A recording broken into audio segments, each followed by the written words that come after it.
Venti chai latte, 3 pumps. Like skinny hazelnut macchiato, sugar-free, syrup, extra shot, light ice, no whip. Like right now. Extra shot. Light ice. Caramel macchiato, grand, skim, Venti chai extra shot, latte, extra hot, 3 pumps, extra skim whip, milk, and light water, don't forget, no sugar-free. Extra hot. Well, Venti chai tea latte, 3 pumps, and skim milk, light water, no Can foam. I get a nice extra skinny hot. hazelnut macchiato, sugar-free syrup, extra You shot, look like my light grandson. ice, no whip venti?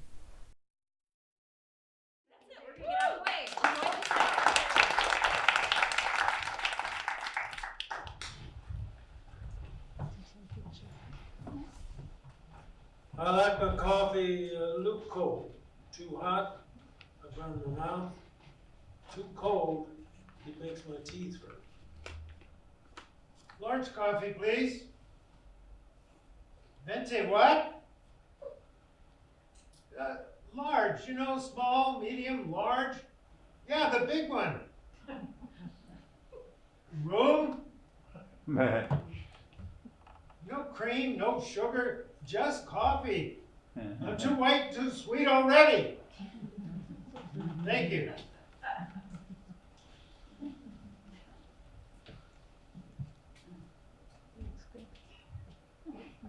Welcome to Ed's Coffee. Hope everybody got served. It's a pretty good brew. Looks like I'm the last one here, so I'm guessing you elected me to go first.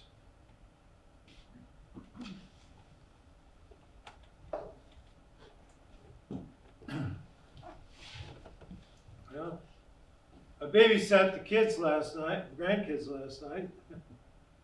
Man, things are sure different. iPhones, iPads, Xboxes, computers. Raising kids, it ain't easy.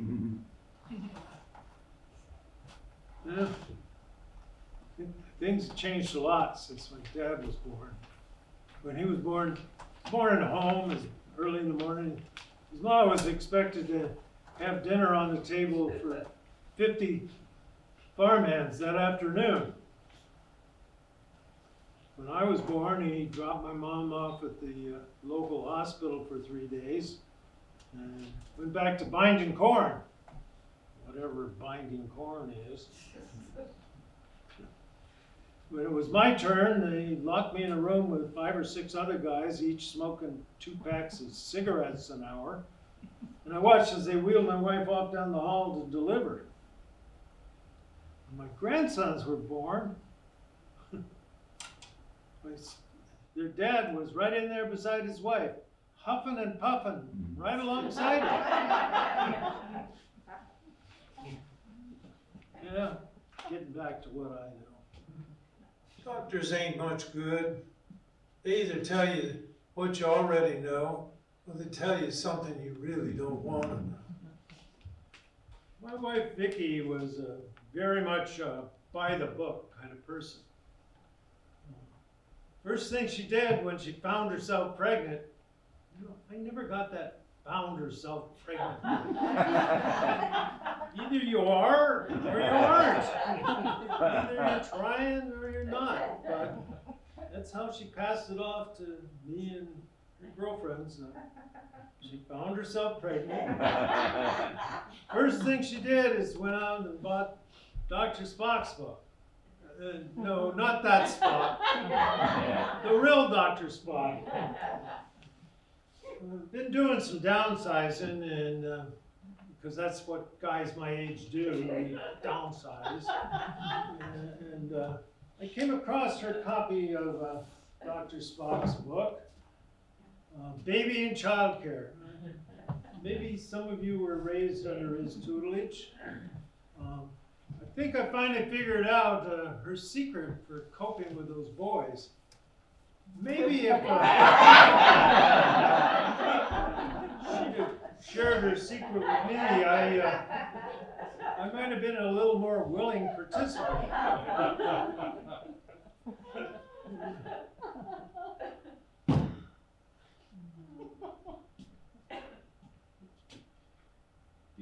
Be that as it may,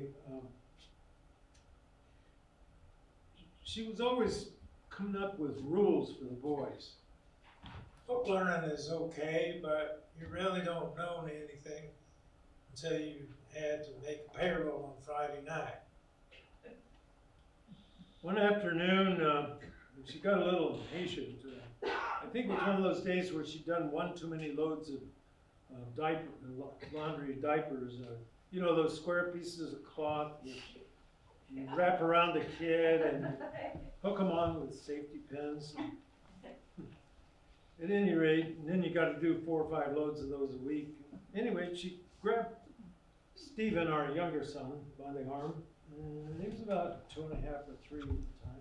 Marched him off to the bathroom. Stephen, today we're going to learn how to use the toilet. Now the first thing you got to do is make sure there's nobody else in the bathroom. Then you got to follow these rules. 1, unzip your pants. 2, pull your penis out. You've got to learn the proper terms for your body parts. 3, pull the skin back. 4, urinate. 5, push the skin forward. 6, put your penis back in your pants. 7, zip up. 8, flush the toilet. 9, wash your hands. Wash your hands. 10, this is probably the most important one, put the lid down. And you won't understand now, but someday that may save you a broken heart. And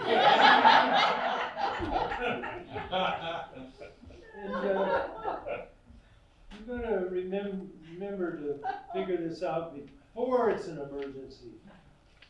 Got it? Just mama. Good. A couple of days later, I noticed Stephen heading off to the bathroom. I was curious how many of those rules actually soaked in. No pun intended. Right. And so I let him get a little head start, and I followed him down to the bathroom. I could hear him in there, so I put my ear up to the door. Here's what I heard. Pull the skin back, 3. Push the skin forward, 5. 3, 5. 3, 5. 3, 5. You go, Stephen. Chip off the old. I met one of my best friend, Winslow. I would have the first son. I sent the telegram. Never got the $5 he owes me. I'll admit, I don't do the confessions thing that some churchgoers go, you know, confession, but I must confess, I didn't know anything about being a dad. Most of what I knew, I learned from my dad. We call him Pa. Pa was mostly, what'd your mother say? Oh, go ask your mother. But he did have a couple of rules.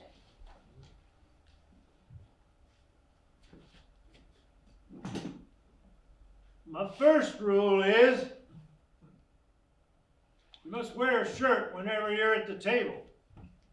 Breakfast, lunch, or dinner. And that t-shirt, that don't count as a shirt. The direct corollary of that rule is your shirt must be tucked in at all times. In order to reinforce this rule, my mother sewed lace on the bottom of all of our shirt tails. To this day, I must admit I feel a little uneasy when I wear a shirt that's designed to be worn on the outside. Tonight I found myself tucking in my shirt. When I was growing up, standard rite of passage was somebody sneak up behind you and shout in your ear, "Shirt's on fire!" And then proceed to pull your shirt tail out. And then announce to all assembled, "Now it's out." The lace was just added incentive for those who knew. Most everybody knew.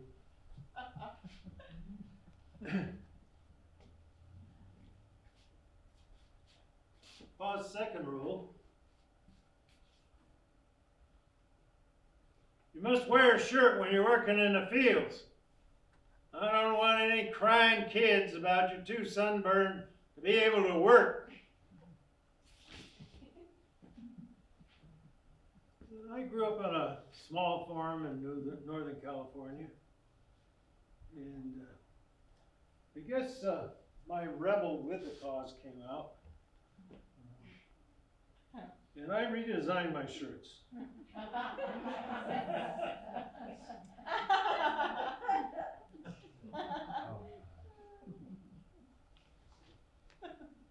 Made for interesting tan lines. I just let the lace fly in the wind.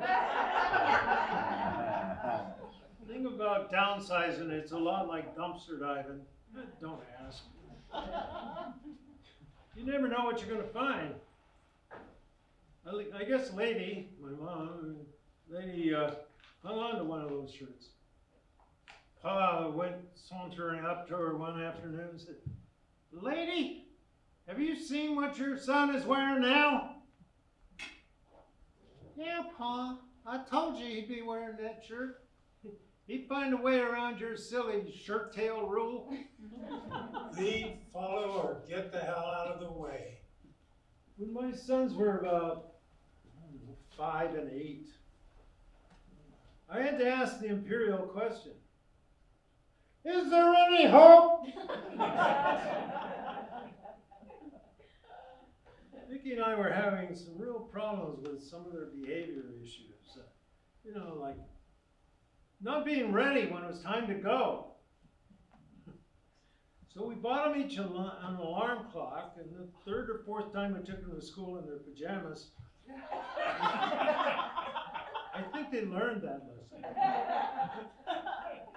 But there were other behavioral issues like bickering and not getting their chores done, and fighting in the car. Family trips were a nightmare. Danger to everybody on the road. Okay, kids, we're off the Magic Mountain. Let's get going.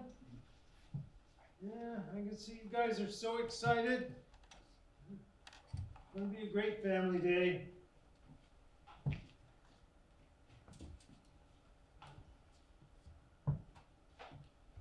All loaded up. Away we go. Tony and Stephen are restrained in the back seat. Okay, they got their seat belts on. Vicky's in the passenger seat. Everybody's happy. Then it begins. Mom! Stephen looked at me. Mom! Tony made a face. Hey, leave your mother out of this. Knock it off. Mom! Tony touched me. Keep your hands to yourself. Knock it off. Dad, watch out, watch out. We're gonna watch the road. We're all gonna die, we're all gonna die.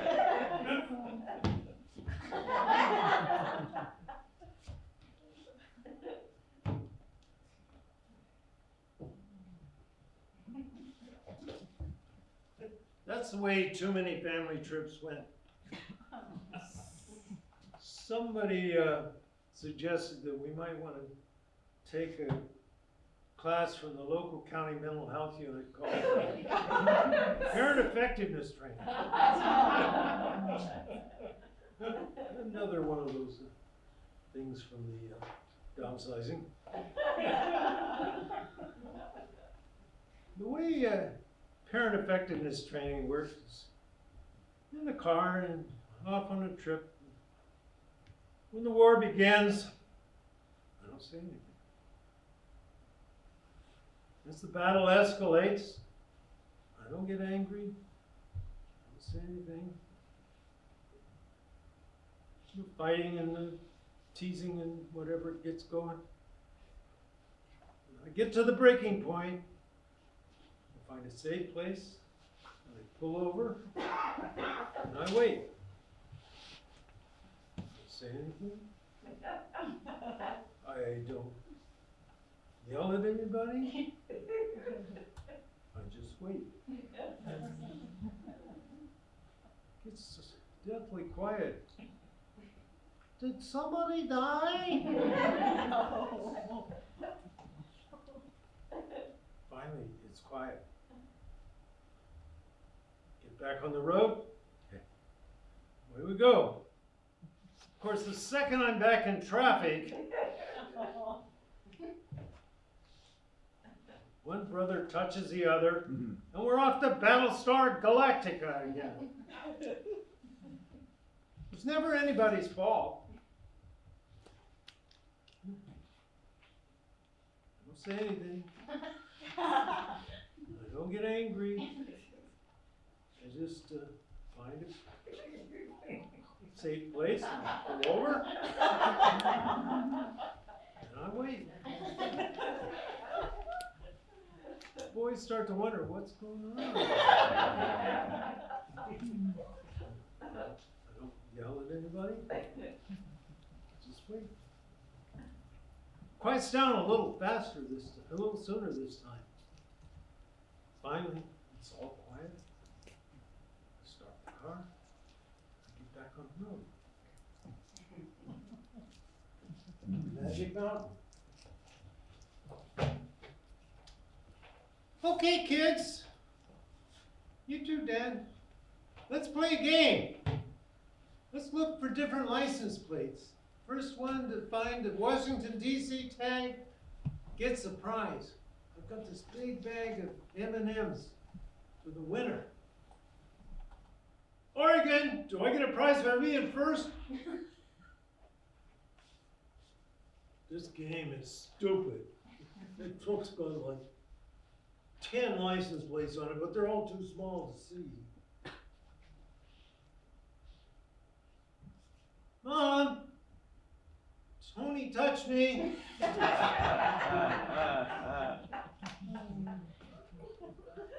The third time, I don't say anything.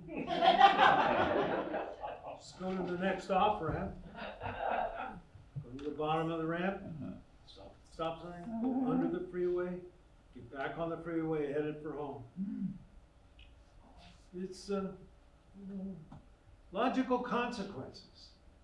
Sort of super nanny home edition. A couple of days later, I head off to my parent effectiveness training class, and I meet up with my buddy Matthew, who's another parent in training.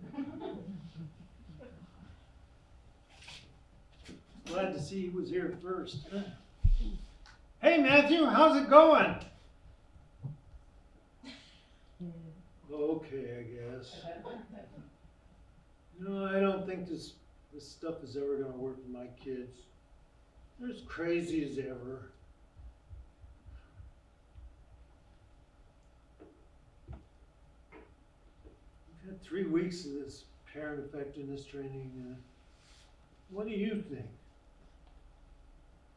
Well, Matthew, I think they're teaching us conventional warfare. And we're fighting a guerrilla war. It's just like Vietnam. No wonder we're losing. Yeah, I think you're right. You know, I think kids are just born with a certain predisposition.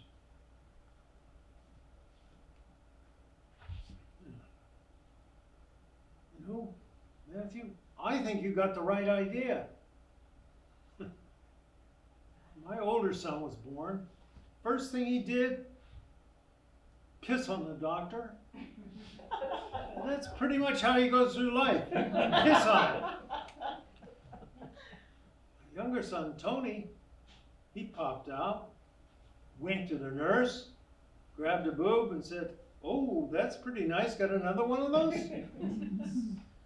By the time he was 6, he was selling candy bars to his friends at school for twice the price he paid for them. He's going to go through life charming people. Well, how did this PET stuff work on your trip to Magic Mountain? Well, Matthew, it worked pretty good. First couple of times the boys started fighting in the back seat, I found a place to pull over and I waited. They quieted down, got back on the road. Third time, just like the teacher said, I went to the off-ramp, under the underpass, and got back on the road for home. Guess who started crying first? You got it. You should have heard Vicky wail. "But I wanted to go to Magic Mountain. I don't know when we'll ever have time to go again." So I said, "Okay, Vicky. Next off ramp, I'll get off, get back on the road for Magic Mountain." Boy, Matthew, I'm really glad I took this class in parent effectiveness training. I learned a lot. The only stupid question is the one you already know the answer to. Kids can ask really deep philosophical questions. I always wanted my kids to be able to ask any question they wanted. Whatever they come across in life, they could ask me. There were no taboos.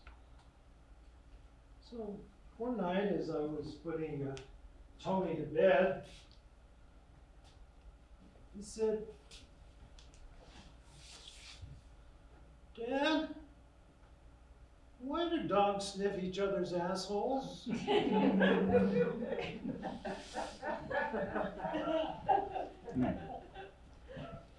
Well, Tony, I really don't have an answer for that. Well, I'll do some research. You go to sleep.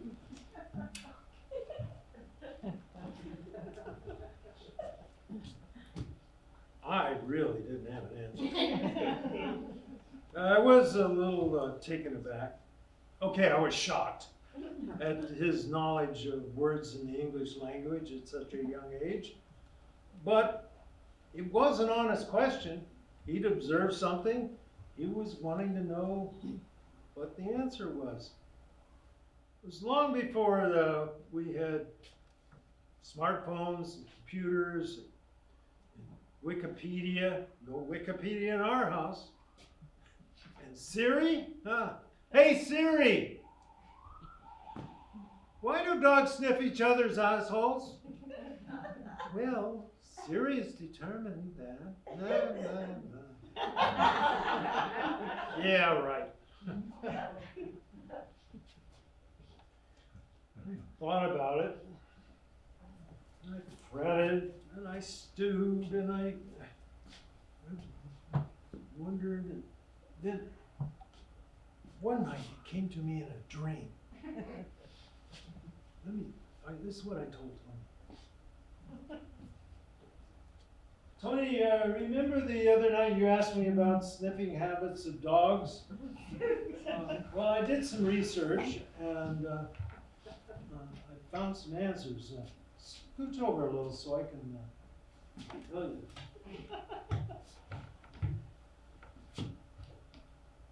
A long time ago, whenever a dog came into a room, or maybe it was a cave, there were special hooks at the door to hang up their assholes. Now we know this is true because archaeologists recently dug up some of those special hooks. Hang up their asshole, go into the party, chew on bones, enjoy their master, frolic about. At the end of the night, they go back to the special hooks, collect their very own asshole, go off into the night to do the nightly rounds. One night, there was a terrible storm. There was wind. And there was thunder. There was lightning.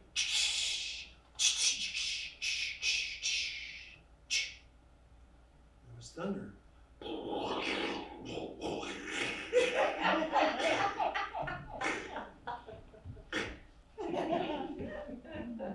was rain.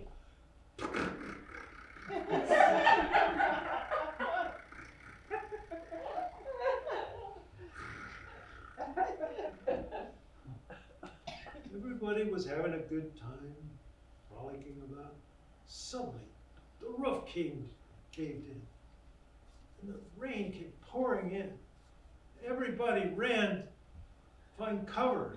Dogs went to pick up their assholes, and lo and behold, the hooks had come down, and assholes were scattered everywhere.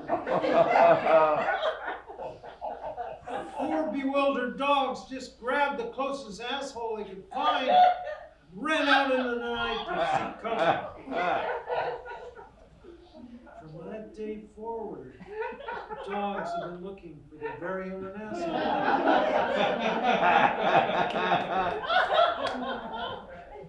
One asshole at a time. One dog at a time. And when they find it, they'll know precisely. And they'll end their quest. I was able to get you one of those special hooks that the archaeologists dug up.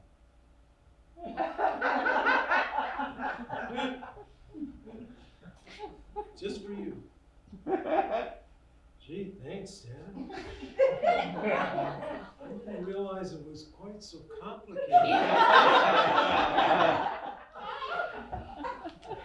Are you sure? Yes, Stephen. You go to sleep. No, my son doesn't ask these deep philosophical questions anymore.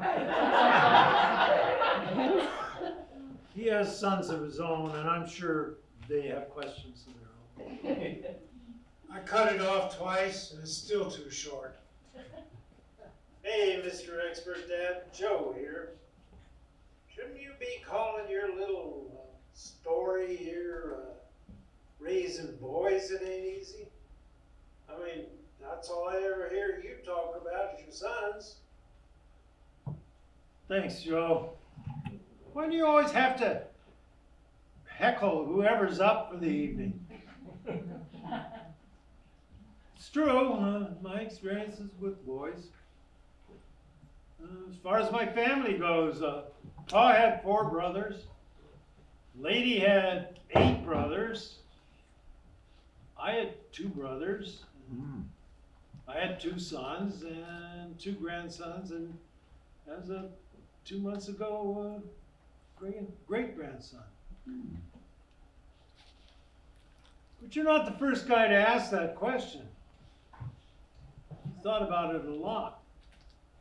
And I realized, and I noted that 6 of the 8 women that I've had a sustained relationship with lost their dad at a very young age. That includes my first high school girlfriend.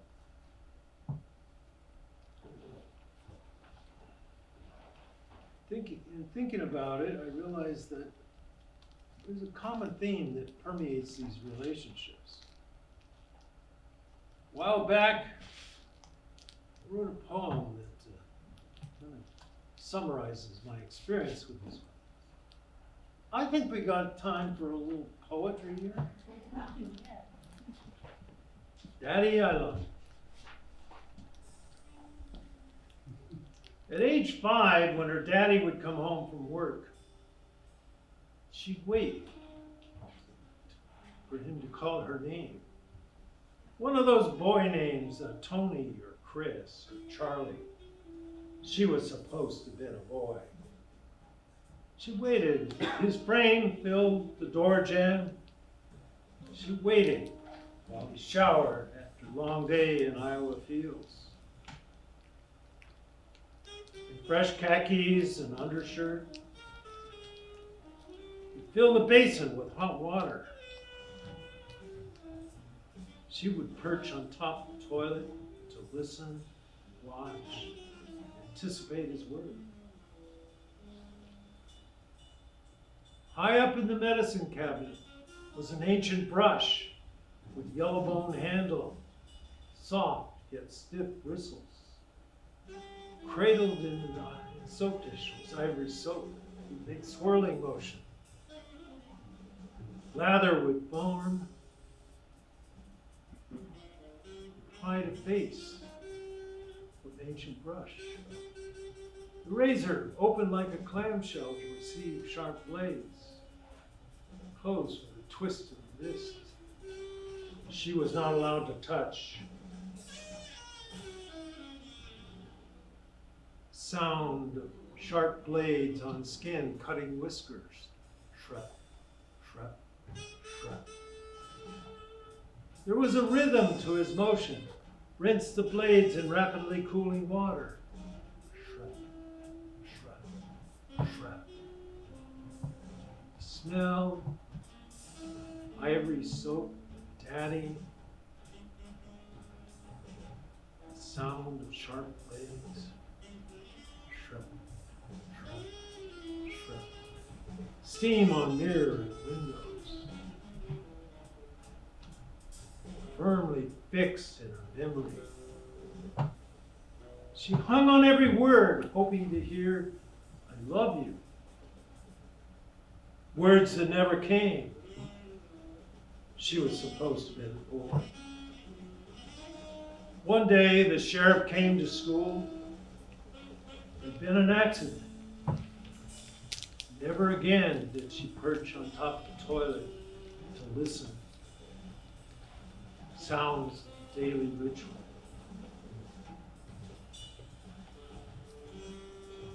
Sound and smell those days still resonate in her mind. She goes from man to man, listening for familiar shrap, shrap, shrap. Hoping to hear "I love you" from a voice now lying still 50 years in an Iowa cemetery. No other voice is heard above shrap, shrap, shrap. No other smell is breathed in above the smell of daddy and ivory soap. Hidden in a box somewhere is the ancient brush with yellow bone handle, razor, and a blue box of blades. And in her soul, the longing to hear those simple words, "I love you," never spoken by Daddy, never heard when others speak. Shrap, shrap, shrap, shrap.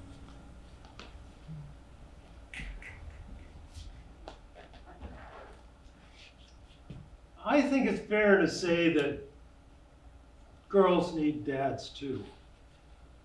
The circumstances may change, but the fundamentals are similar. Don't force it.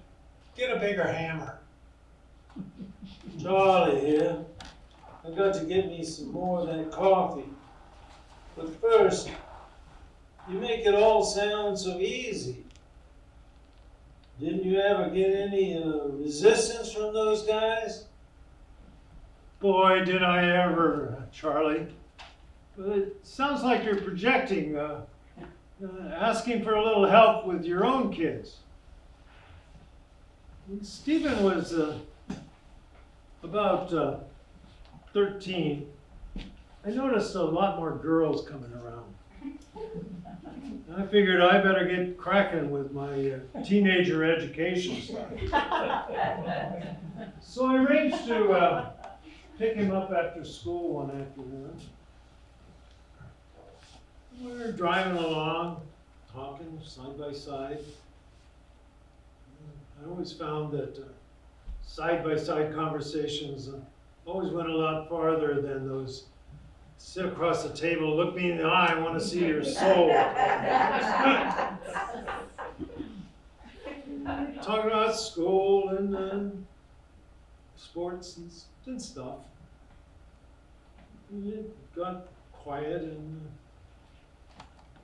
it's a fine line between getting the lesson taught and not having something turn into a power struggle. Tony, I finally screwed up my courage. Tony, we need to talk about the birds and the bees. I don't want to. Tony, Stephen, two I can't tell apart. He's the smart one, you're the practical one. Stephen, it's really important that we talk about this stuff. Dad, I don't want to talk about it. Stephen, we really need to fill in some blanks here.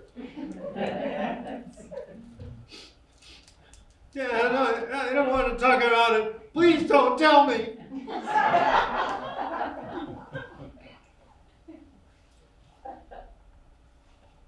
Stephen, what's wrong? We need to talk. Well, Dad, when I was 5, you told me there's no such thing as the Easter Bunny. And that was my primary source of free candy in the spring. And then when I was 6, you told me there's no such thing as a tooth fairy. And that was my primary income. And then when I was 7, you knocked me over when there's no Santa Claus. Now, if you're going to tell me that adults don't get laid, then I got no reason to live. Just pierce me with a sword. I'm walking home from here.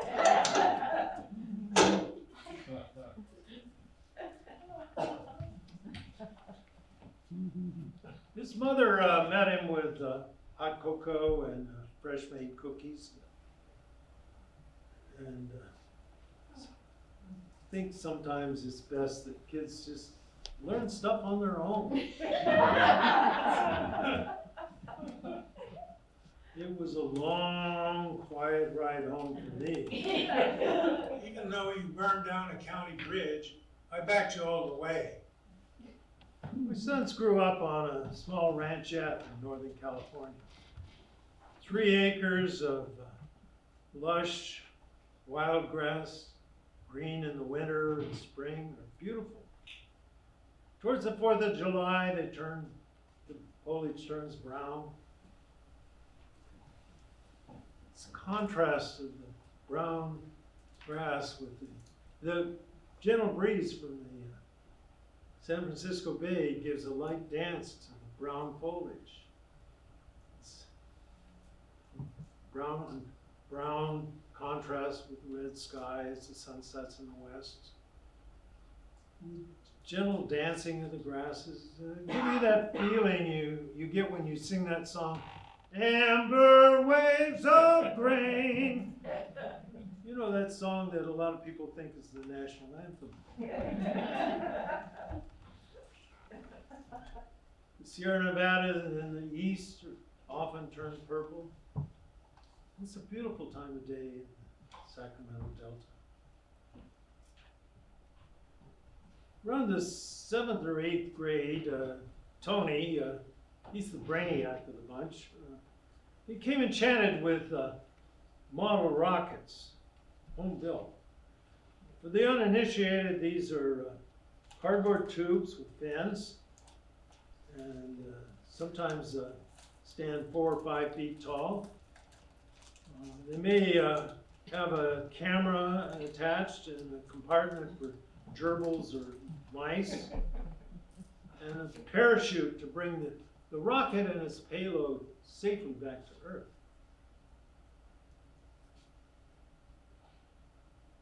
There's a launch tower and a electronic station to ignite the rocket engines and have a controlled burn of about 12 to 15 seconds. Sends the rocket skyward with a trail of smoke.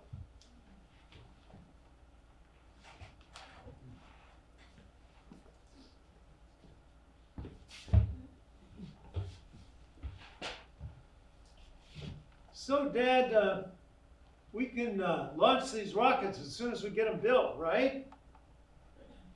Yeah, Tony, it'd be really cool if you could put a light on them and we could set them off at night. You know, Stephen, my friend Ronnie, he has this cool flashlight. His dad's a cop, and we can follow that rocket as it goes up with the flashlight beam. Okay, Tony, Stephen, one at a time, slow down. The rule is, you build the rockets during the week. And on Saturday, I'll assist with the launching. Yeah, your homework's done. Don't roll your eyes at me. We've got to keep things safe, you know.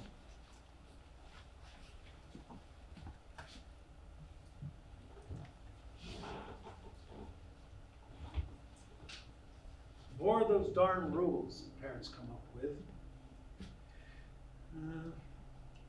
It's kind of like situational ethics. As the situation changes, you come up with new rules.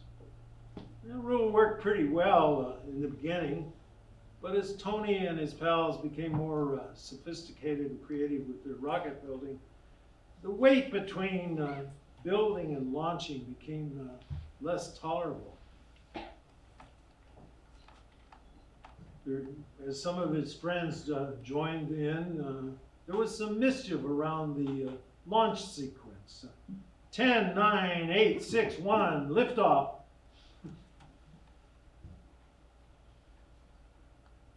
Chemical fire, dry grass, and boys. What could possibly go wrong?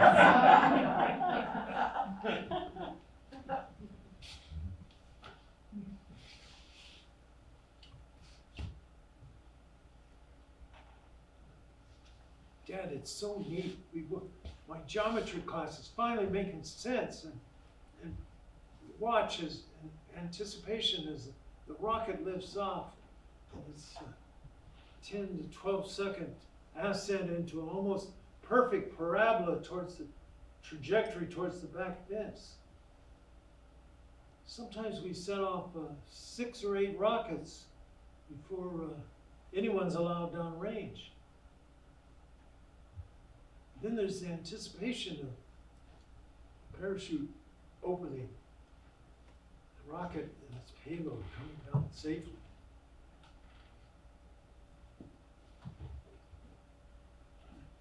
NASA would be proud. Well, son, I'm proud of you guys. We are creating rocket scientists, you know. And you guys can calculate the height of the rocket at its highest point. You can get my long tape measure the linear distance from liftoff to splashdown. One of you can get a stopwatch and measure the duration of the flight. You rocket scientists can calculate the height of the parabola at its apex. One afternoon, as I was explaining this to a group of new recruits that have come around, I heard Gilbert, one of the rocket scientists in training, say, "Gee, your dad, it's so much fun." I mean, what is it that saying, all play and no work is,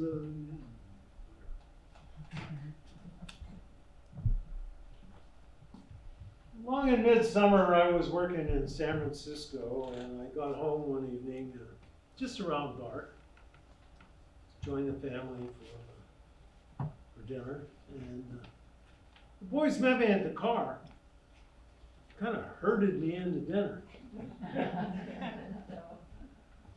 It was a little out of the ordinary. Usually with teenage boys, they're out doing nothing, coming back sometime, or they're in their room studying. Dads and other members of the family are pretty much superfluous to their existence, except of course when they need money or the keys to the car.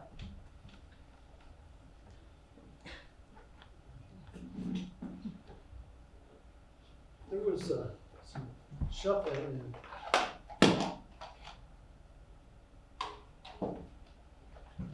Tony said, "Dad, when you came home, did you smell anything?"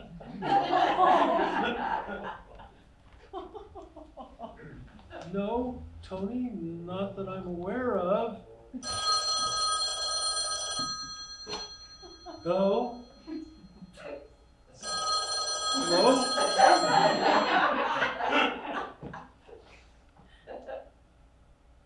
"Oh, hi. Yeah, he's here." "Okay, just a minute." "It's for you, Dad."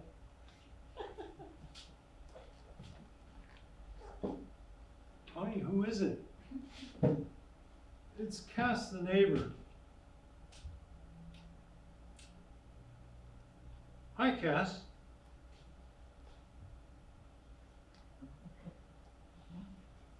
"Would I be home tomorrow to talk?" Yeah, I think that works." "Around 10? Yeah, I think we can do that." "All right, you have a good evening." I wonder what that was about. All the years we lived here, I don't think I've ever talked to Cass on the telephone before. There was some shuffling.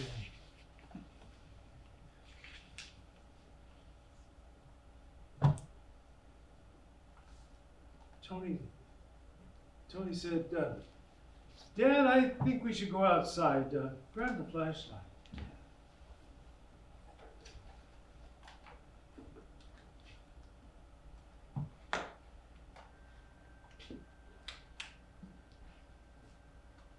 Vicky looked at me and said,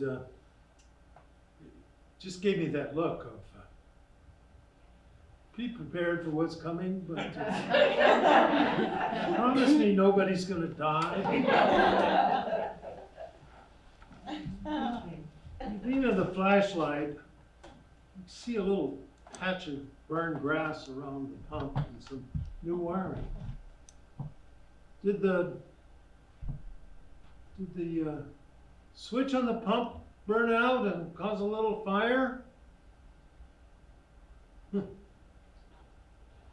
the silence, the wind picked up and I could smell a lot more burned grass.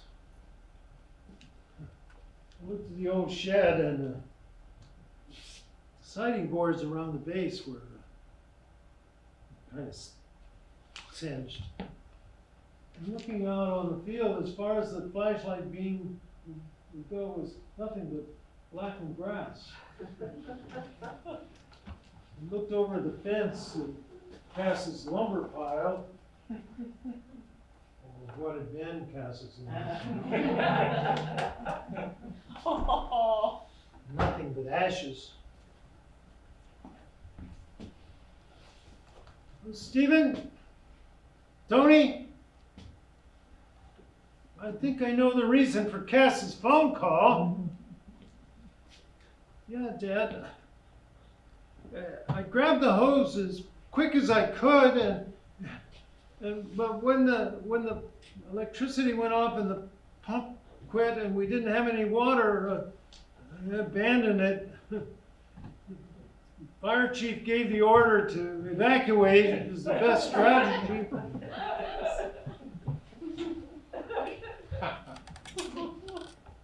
Luckily, the shed and the house, and the neighbor's barn and his house, they were spared. The volunteer fire department would save the day. And? Well, Dad, I'm trying to explain. You see, I have this big science project due tomorrow, and I promised the teacher I'd set off the biggest rocket I've ever built for the whole school. I wanted to do a test run, make sure nothing would go wrong. And I finally convinced Mom that I knew what I was doing, and she finally gave us permission. And some of my friends from the Rocket Club showed up to help out. And then the test firing just went crazy. The rocket was too tall for the launch tower, and it tipped over and it went shooting across the grass. Wound up in a big pile of weeds over there. And then the wind took over. Luckily, no damage.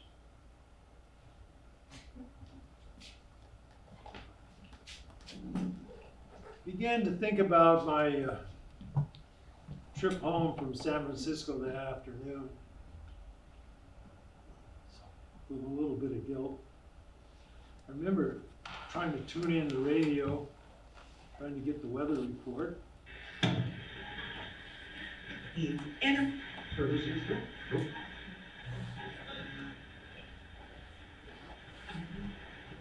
Each year losing KSQQ 91.9 Sacramento Quick Quips KSQQ.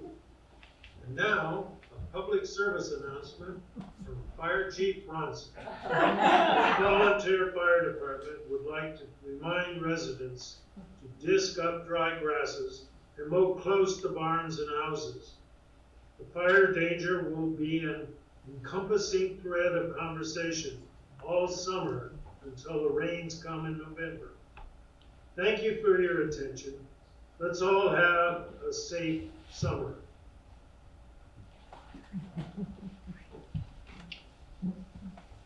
We all had to take some responsibility here. I hadn't done my mowing and getting things cleaned up. Vicky had let the boys set up rockets without proper supervision. Stephen had just egged everybody else on. There wasn't any real damage except to the ego of the rocket scientists in training.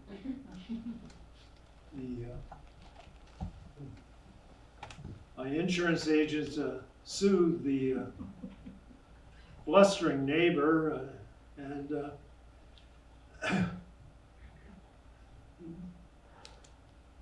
Tony took up other pursuits. Cars and girls and rock and roll kind of took over his life. Stephen took up dog training and photography. He never did get a rocket scientist. Even if it's wrong. Growing up on a farm and a couple of degrees in agriculture provided me with some doctoring skills. mostly on animals, minor surgeries and vaccinations.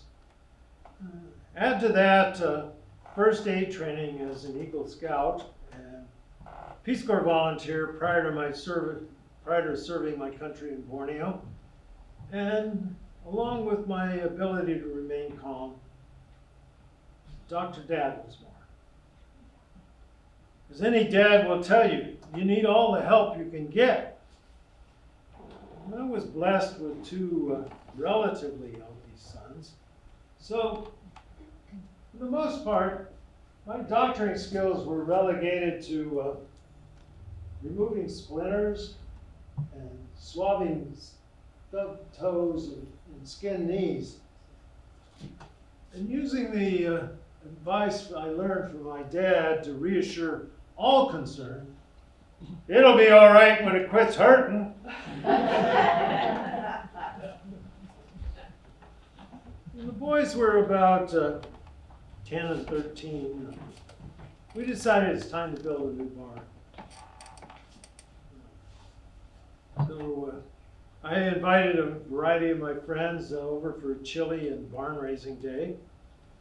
And Tony and Stephen and some of their more destructive pals were tasked with tearing down the old shed that they tried to burn down, and it had pretty well outlived its usefulness. I told Pa what my plans are, and he said, "Now, let me get this straight. You're going to give half dozen boys crowbars and hammers and license to tear stuff apart. I don't know about you, but in my experience, one boy is a boy, two boys a half a boy, three boys no boy at all."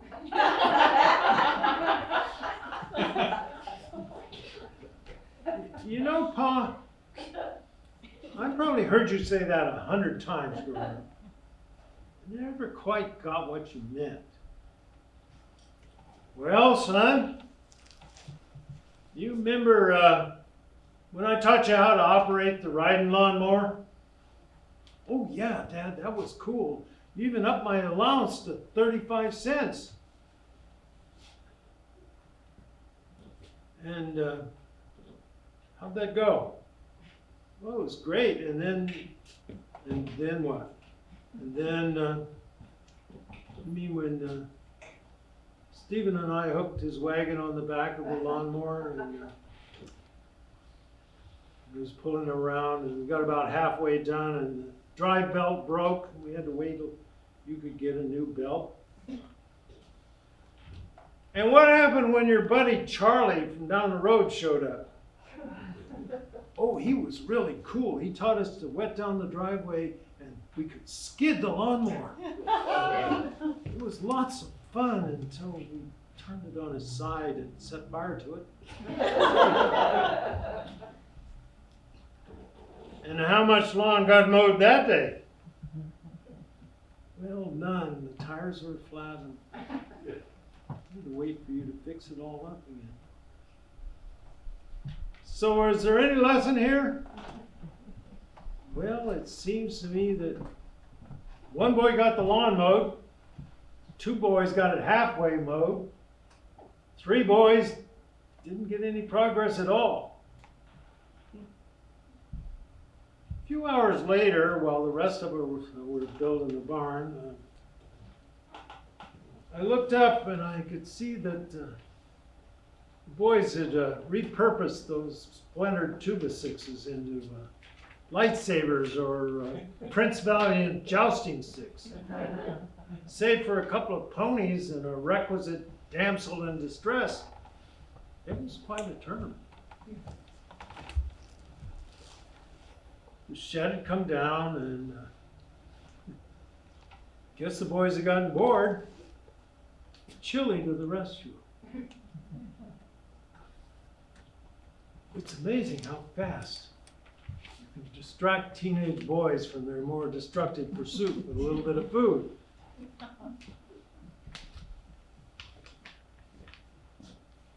About a week later, Tony came down with fever. That was flu season, and a call to the advice nurse confirmed that rest in bed and lots of fluids were in order. A couple of nights later, I found Tony wrapped around the toilet, seeking comfort from the coolness of the porcelain throne and the tile floor. Took his temperature. 104? And he's in basic delirium? Dr. Dad jumped into action, barking orders like Captain Bligh from the famous story of Mutiny on the Bounty. Stephen, get some water. Vicky, get on the phone, find out if it's still the flu. Meanwhile, I got Tony up and wrapped in a blanket, loaded in the car. As soon as we had the word from the advice nurse to bring him in, off to the hospital we flew. Even at midnight, it was 35 minutes race car level driving. Got there, handed him off to the ER doctor on duty. We waited.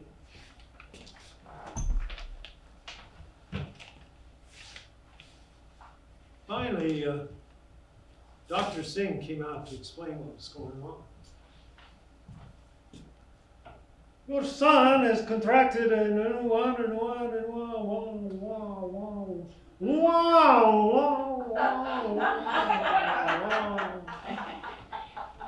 if you sign the release, we'll begin the procedure immediately. Yes, we will consent to the surgery. Surgery, We think just- that is the best That's the plan way of it action. got. It was the best we could do in that momentary decision.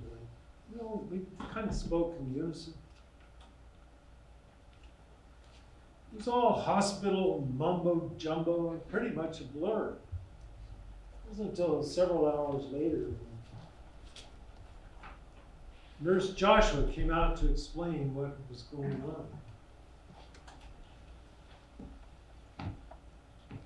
on. Your son has contracted a staph infection in his kidney. The surgeons have removed those portions of the kidney that are infected, and in the process, he's discovered that his kidney's grown to about the size of a football. This will necessitate a follow-up surgery once he's well from the staph infection. Now, if you met Nurse Joshua anywhere else, you'd think he played for the San Francisco 49ers. At 6'5" and 350 pounds, he was an imposing guy. But as it turns out, a gentle giant. Nurse Joshua continued. We find that teenage boys prefer a male nurse for bathing and catheter insertion and removal. Saves your son a lot of embarrassment.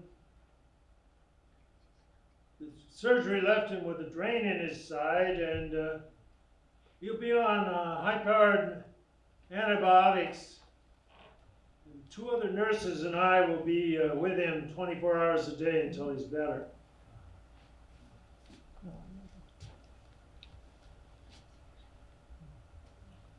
It was a teaching hospital, and we reasoned that lots of interns and residents around, that he was in good hands, too many hands. First 20 days, it was nip and tuck as to his survivability. I, as Dr. Dad, was at his bedside when he went to sleep for 29 days. His mother was there when he woke up. Little brother Stephen was pretty much left adrift. Tension on all of us was pretty intense.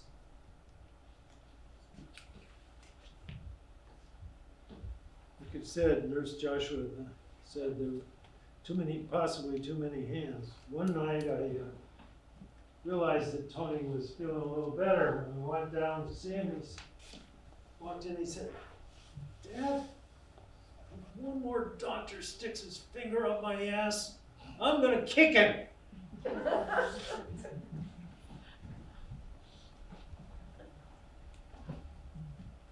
Nurse Joshua also provided my son with some understanding that a man could do other things than pilot an 18-wheeler truck or drive nails like his uncle and grandpa.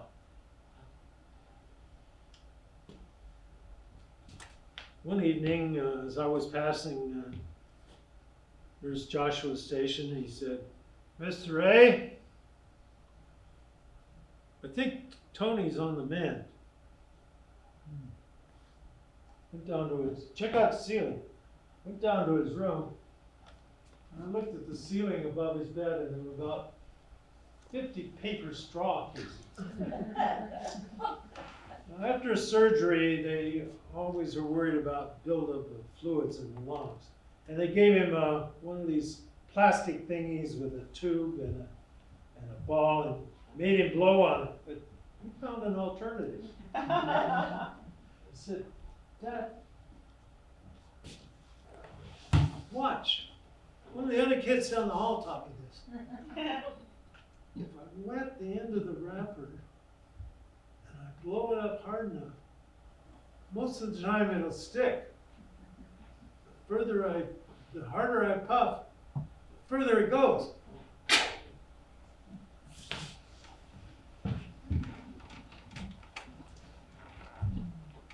That was hard on all of us to say goodbye to Nurse Joshua, but he had another teenage boy to look after. With a couple of follow-up surgeries, Tony was able to return to school. In the following summer, he accompanied his mother, me, and his brother to Borneo to visit our Peace Corps site. When he joined the swim team, he had this scar that ran from about the level of his heart and his backbone wrapped around almost to his navel. He told his swim teammates, "When we went to Borneo, I got into an altercation with the headhunters. The machetes came out. You should have seen the other guy."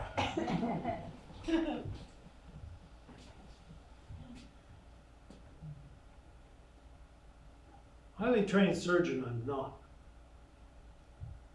Dr. Dad was a nice title. Tony's proud of that scar every time he and his brother do an Ironman competition, usually 2 a year.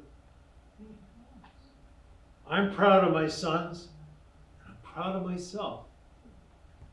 And in that moment, I knew something was really, really wrong. Dr. Dad jumped into action. I've been lost twice on my visit to this planet, but I've seen a lot of places I hadn't intended to see. Sometime along, I came to realize that much of what we do in life is really dependent on comments and messaging we got from our parents. In my experience, there's a continuum of kinds of dads. On the one extreme, there's the negative dad and unsupportive and sometimes verbally or physically abusive. Maybe you met one of these guys. Here. God damn it! Get over here! Let me go! What are you doing? Swinging for the fences! You should have let that ball hit you! The other extreme of the continuum is the supportive, loving dad, urging exploration and adventure. Maybe this guy.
I wanted to be a supportive dad with confident, can-do kids. For the most part, I think I did all right. I had a great partner in Vicky. She was a constant source of wisdom and understanding in the parenthood process. She'd studied childhood development, had practical experience, and was always willing to learn along the way. For me, I mostly played catch-up. Did my best to be the best dad I could figure out how to be. And sometimes I got it right.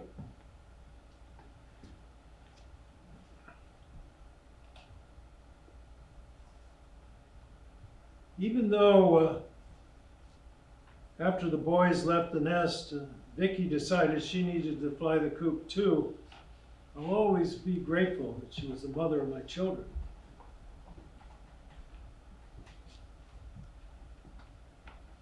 Even with the best of parenting, some kids take a wrong turn. Conversely, some kids that have terrible parents turn out to be okay, do well. It's the perennial conundrum of nature versus nurture that we as conscientious parents kind of think about as we try to figure out what we have and don't have control of. It's finding that balance that's the tricky part.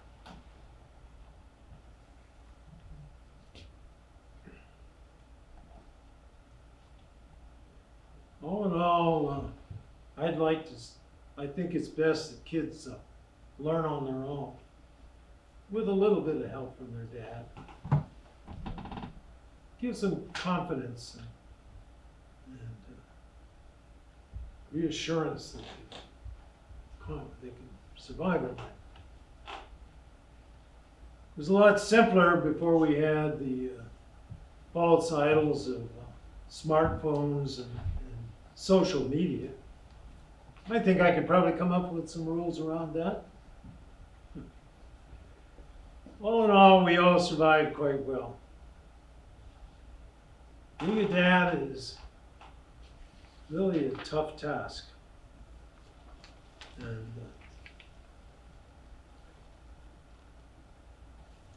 sometimes great rewards.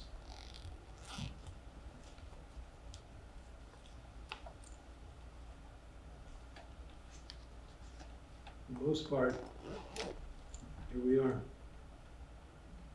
I learned many rough lessons from my father, the rigidity and the blue-collar narcissism of manhood 1950s style, an inner yearning for isolation, for the world on your terms or not at all, a deep attraction to silence, secrets, and secretiveness. You always withhold something. You do not lower your mask. I left you all a little bar of ivory soap. What memories does that bring back for you? I just removed my mask. Raising kids, it ain't easy. I think I need another cup of coffee.